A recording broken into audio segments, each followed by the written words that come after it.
नमस्कार। जब भी हम ऑनलाइन कुछ ऑर्डर करते हैं, एक क्लिक और सामान दरवाजे पर क्या कभी सोचा है कि उस क्लिक और दरवाजे के बीच क्या होता है? ये कोई जादू नहीं है, बल्कि एक ऐसा सफर है जो अनदेखी टेक्नोलॉजी और रोबोट्स की एक पूरी फौज चलाती है। आज हम इसी कमाल के सफर की कहानी को समझने वाले हैं। हाँ, ये सवाल तो सबके मन में आता ही होगा, है ना, कि आखिर ये होता कैसे है। एक क्लिक किया और बूम, 24 घंटे में पैकेज दरवाजे पर। ये सब कैसे मुमकिन हो पाता है? चलिए, आज इसी तेज रफ्तार डिलीवरी के पीछे के राज से पर्दा उठाते हैं। तो चलिए थोड़ा और गहराई में चलते हैं। देखिए, बात शुरू होती है एक बहुत बड़ी चुनौती से। आज का दौर कैसा है? हमें सब कुछ चाहिए और फौरन चाहिए, और हाँ, बिल्कुल सही चाहिए। तो इस स्पीड और एक्यूरेसी की जो जबरदस्त मांग है, उसने पुराने तरीकों से चलने वाले वेयरहाउसों की, कह सकते हैं, कमर तोड़ दी। एक बार पुराने गोदामों की तस्वीर दिमाग में लाइए। चारों तरफ लोग ही लोग, सब कुछ हाथों से हो रहा है। सामान उठाना, अलमारियों में रखना, फिर ऑर्डर आने पर उसे ढूंढना, पैक करना और भेजना। मतलब A to Z सारा काम पूरी तरह से इंसानी मेहनत पर ही टिका हुआ था। और बस यहीं से असली दिक्कत शुरू हुई। जब करोड़ों लोग एक ही दिन में डिलीवरी चाहने लगे, तो इंसानी रफ्तार जवाब देने लगी, गलतियां बढ़ने लगी और पूरा का पूरा सिस्टम एक तरह से चरमराने लगा। साफ था कि अब कुछ नया करने का वक्त आ गया है। और इस चुनौती का जवाब कहाँ से आया? टेक्नोलॉजी से। वेयरहाउस की इस मुश्किल का एक क्रांतिकारी समाधान सामने आया, और वो था ऑटोमेशन और रोबोटिक्स। और यकीन मानिए, इसने तो पूरा खेल ही पलट कर रख दिया। तो सबसे पहले ये समझते हैं कि आखिर ये ऑटोमेशन है क्या। देखिए, ये एक बड़ा कॉन्सेप्ट है। आसान भाषा में कहें तो इसका मतलब है टेक्नोलॉजी का इस्तेमाल करना, जैसे कन्वेयर बेल्ट्स, स्मार्ट सॉफ्टवेयर, ताकि ज़्यादातर काम अपने आप तेजी से और बिना रोके होता रहे। इंसानी दखल कम से कम हो। और इसी ऑटोमेशन का एक हिस्सा हैं रोबोट्स। अगर हम कहें कि ऑटोमेशन पूरे सिस्टम का दिमाग है, तो रोबोट्स उसके हाथ पैर हैं।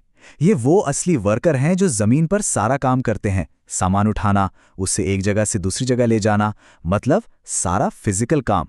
तो चलिए फिर अब सीधे इस ऑटोमेटेड वेयरहाउस के फ्लोर पर चलते हैं और मिलवाते हैं वहां काम करने वाले कुछ खास रोबोटिक किरदारों से। अच्छा, तो इस टीम में सबसे पहले मिलते हैं AGV से। इसका पूरा नाम है ऑटोमेटेड गाइडेड व्हीकल। इनको वेयरहाउस की दुनिया का एक मेहनती घोड़ा समझ लीजिए, जो बिना थके बस भारी से भारी बोझ ढोता रहता है। अब AGVs की सबसे बड़ी खासियत ये है कि ये एक फिक्स्ड रास्ते पर चलते हैं, बिल्कुल वैसे जैसे कोई ट्रेन अपनी पटरी पर चलती है, इधर उधर नहीं भटकते। इसीलिए भारी सामान को एक पॉइंट से दूसरे पॉइंट तक ले जाने के लिए ये एकदम परफेक्ट होते हैं। चलिए अब AGVs के बाद मिलते हैं इनके ज्यादा स्मार्ट और फ्लेक्सिबल भाई बहनों से, AMRs यानी ऑटोनॉमस मोबाइल रोबोट्स। और जैसा कि नाम से ही लग रहा है, ये AGVs से कहीं ज्यादा एडवांस्ड हैं। तो AMRs में क्या अलग है? इनकी सबसे बड़ी खासियत यही है कि ये किसी पटरी पर नहीं चलते। इन्हें एक सेल्फ ड्राइविंग कार जैसा समझ सकते हैं, जो पूरे वेयरहाउस में कहीं भी आने जाने के लिए आज़ाद है। ये अपने AI और सेंसर्स का इस्तेमाल करके अपने आसपास की दुनिया को एक तरह से देखते हैं, और कमाल की बात यह है कि किसी भी रुकावट से बचकर अपना रास्ता खुद ही बना लेते हैं। तो दोनों में जो सबसे बड़ा और ज़रूरी फ़र्क है वो यही है।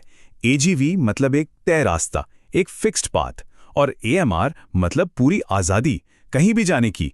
एक ट्रेन की तरह है तो दूसरा एक स्मार्ट कैब की तरह, जो सबसे अच्छा रास्ता खुद ढूंढ लेती है। यही वो फर्क है जो इन्हें अलग अलग कामों के लिए बेहतर बनाता है।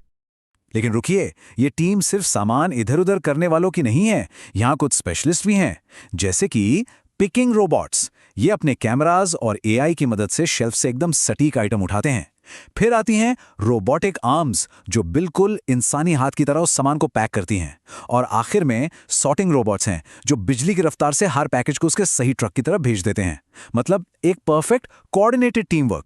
तो ये सब सुनने में तो बहुत शानदार लगता है, लेकिन जैसा हर बड़े बदलाव के साथ होता है, इस तकनीकी क्रांति का भी सिर्फ एक पहलू नहीं है।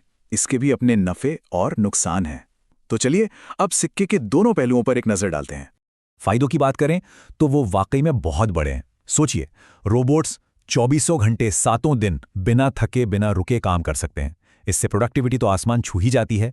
दूसरा, वो इंसानों के मुकाबले ना के बराबर गलतियां करते हैं, और सबसे जरूरी बात, जो खतरनाक काम होते हैं वो रोबोट्स कर लेते हैं, जिससे इंसानी कर्मचारी सुरक्षित रहते हैं। लेकिन अब बात करते हैं चुनौतियों की। सबसे पहली और बड़ी चुनौती है लागत। ये टेक्नोलॉजी बहुत महंगी आती है। फिर इसे चलाने और मेंटेन करने के लिए खास स्किल्स वाले लोगों की ज़रूरत होती है। मतलब वर्कफोर्स को नई ट्रेनिंग देनी पड़ती है।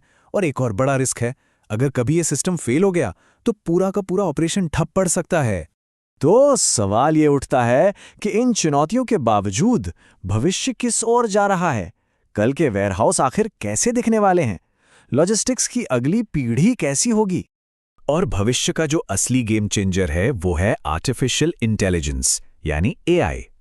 यही वो सुपर ब्रेन है जो इन रोबोट्स को हर दिन और ज्यादा स्मार्ट बना रहा है।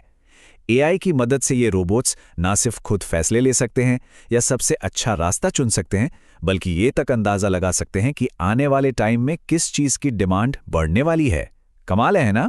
और यहीं से एक बहुत ही फ्यूचरिस्टिक कॉन्सेप्ट निकल कर आता है, लाइट्स आउट वेयरहाउस। जरा सोच कर देखिए, एक ऐसा वेयरहाउस जहां सिर्फ रोबोट्स काम कर रहे हैं, कोई इंसान है ही नहीं। और जब कोई इंसान नहीं तो लाइट जलाने की भी क्या जरूरत है। इसीलिए इसे कहते हैं लाइट्स आउट। कह सकते हैं कि यही ऑटोमेशन का अल्टीमेट गोल है। पर इसका नौकरियों पर क्या असर पड़ेगा, ये बहुत ही जरूरी सवाल है। देखिए, ये सच है कि ऑटोमेशन की वजह से शारीरिक मेहनत वाले काम कम हो रहे हैं, लेकिन साथ ही साथ ये नई तरह की टेक्निकल नौकरियां भी बना रहा है। अब रोबोट ऑपरेटर्स, सिस्टम एनालिस्ट्स और मेंटेनेंस टेक्नीशियंस जैसे एक्सपर्ट्स की जरूरत बढ़ रही है। तो एक तरह से नौकरियां खत्म नहीं हो रही, उनका रूप बदल रहा है। तो आज की ये सारी बातचीत हमें एक बहुत ही बड़े सवाल पर लाकर खड़ा कर देती है। एक ऐसे भविष्य में जहां मशीनें लगभग सारा फिजिकल काम कर रही होंगी, उस लाइट्स आउट दुनिया में हम इंसानों की सबसे कीमती भूमिका क्या होगी? शायद क्रिएटिविटी, स्ट्रैटेजी बनाना और इन कॉम्प्लेक्स सिस्टम्स को डिजाइन और मैनेज करना। ये सोचने वाली बात है ना?